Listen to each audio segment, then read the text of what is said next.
Hi, so this is vlog number 3 in the 8-week vlogging challenge of the Imperfectly Perfect Vlog Challenge. I feel like I'm repeating myself. So this week is going to be a little somber, so I may have some triggering things in there for people, so just fair warning. I won't be offended if you don't watch, but I actually had something much different planned, and the situation came up, and I thought it would be a great time to kind of speak my truth, but also to do what vlogging is, and that's to kind of talk about your challenges and things that you go through in life. So what a lot of people don't know about me, and I try to keep it quiet simply because I'm embarrassed, but I grew up in a cult, and it may not seem significant to a lot of people. However, if you have been in a high demand, what is it? High demand, high something. I have to go back and look now. Shit. Yeah. High demand, high control religion, then you understand the challenges that go along with that. Now, the reason I'm embarrassed by it is to say you were in a cult is not up there on the top 5 things you want to have on your resume, right? And it's also just embarrassing to me that my parents were in this. And as a result, I was taught these things and taught things that are very hurtful to others. And so anyway, one of the things, it's actually been, oh goodness. No, it's been about 17 years that I've been out. The last 2 years, for whatever reason, this cult has had a little reinsurgence with me, or for some reason, there's been some activity toward me from this cult in the last 2 years. And so that's been difficult to deal with. And it's been good, not initially, but it's been good. So my situation is while I was in the cult, I was also married in the cult. And when I decided to make a better change for my life, make a better life for myself, that decision of leaving a group like that is not only just like, oh, okay, I'm going to go now. That doesn't happen. And I think that's hard for maybe a lot of outsiders to understand. You will lose your family. You will lose your friends. You will lose your supports. You lose pretty much everything. And in my case, I also lost my faith, which that's probably the hardest thing of the whole challenge that I went through. As you can tell, it still does. And so with that, I've had to go through a lot of therapy to deprogram, and it's still going on, and it's still a challenge sometimes. But this week in particular, and so what I want to do is not really talk about myself other than to give you that background. I may talk about it in the future. I don't want to even name the cult. A lot of people also have a hard time with the word cult, which is why I also spoke of high control, high demand religion. I feel very strongly that's what it is, and I have no reason to be nice and say, oh, high control, high demand. I feel like that's just kind of catering a little bit. So maybe it's a little bit of an issue for me to work on. But that being said,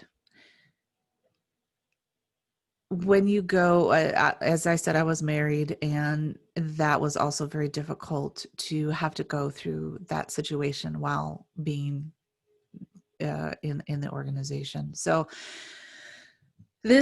what I want to bring attention to is a case that is actually right now in the Utah Supreme Court. And I don't have all the information. I am not an attorney. I am not anything more than just a bystander of someone who has been in the same religion.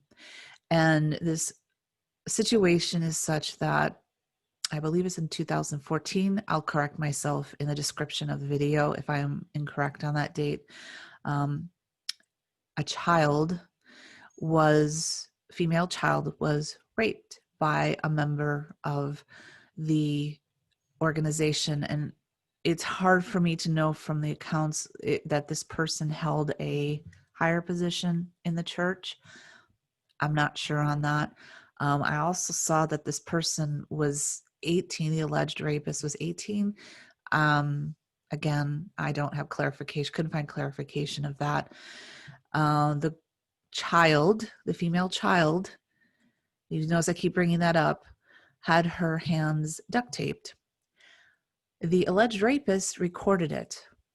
Now, in the organization, when something like that happens, you do not go to the police. It is specifically told to you, you do not bring any ill will, anything bad out of the organization. You bring it to the organization, they will handle it. You do not go to the police. That's a whole nother subject within itself. So what this child and the child's family did is they brought it up to the religious organization. Now, they did what is, they have to talk to all parties involved. They put together what's called in this organization a judicial committee or a judicial meeting. They called this child, and I keep saying child because she was 14 years old when this happened. She was 14. And from my research, I'm not an attorney, but even in the state of Utah, a 14-year-old cannot consent to any type of sex act. 14. I want you to look at your children and any 14-year-old and think about what that poor girl went through just in the circumstance itself. She's brought into her religious organization, which is supposed to be a place of comfort. It's supposed to be a place of helping to get over the anger I'm quite sure she had, helping to get over the numerous emotions of this, looking for some guidance in a spiritual capacity. These men, and I say men because women are not allowed to do anything. In fact, this is why it was triggering for me, because as a woman, you are pretty much accused of everything. Everything wrong is you as a woman. They brought her in to discuss this situation with her and played the recording for her during this session and tried to get her to confess to her sin in this. I am so upset for her. This has been very hard for me. So it's been a tough week. And I wish there was something I could do for her. So this is the only thing I can think of.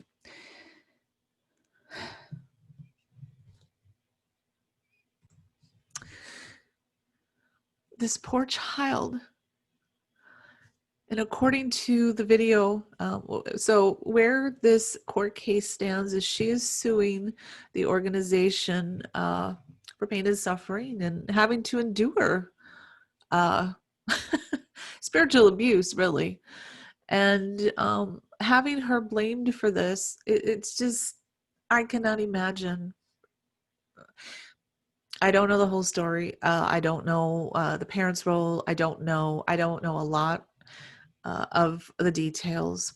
Again, I'll put in the description the actual article from, it was 2014 or 2016, and about the incident when it went to court the first time, but now it's in the Supreme Court. What the Supreme Court is trying to decide is if they should even hear this case, because they're not sure if it was inappropriate, from what I understand. In the video of the honorable ladies and gentlemen, if I'm saying that correctly, in the state of Utah, they relate this meeting that she had where the video or the audio was played to a therapy session. And by its very definition of a judicial committee or judicial meeting, judicial is not a therapy. session, and it's very name and title. Uh, So that was triggering. That an outside entity, especially someone that is supposed to protect children, had a hard time wondering by some of the comments in this video if it was really something that was inappropriate. She was a child. She was a child. And so anyway, I don't know what to do. There are activists out there. She has an excellent attorney who's brought it to this point. But my only hope is that she gets over this, because it's going to be so difficult. And also, what great strength she has to even continue to stand up for herself when this is not taught in that organization, especially for a woman. So I hope, Rhea Williams, everything goes well for you. Praying for you. And I'm sorry this vlog isn't fun. And again, it's just embarrassing to hear these stories, and it's embarrassing, and it's just saddening because I know that there's a lot of this that goes on in this organization. And I hope the Supreme Court of Utah does the right thing. Anyway, sorry. But this vlog number 3 next week will be much, much more fun. Have a good day.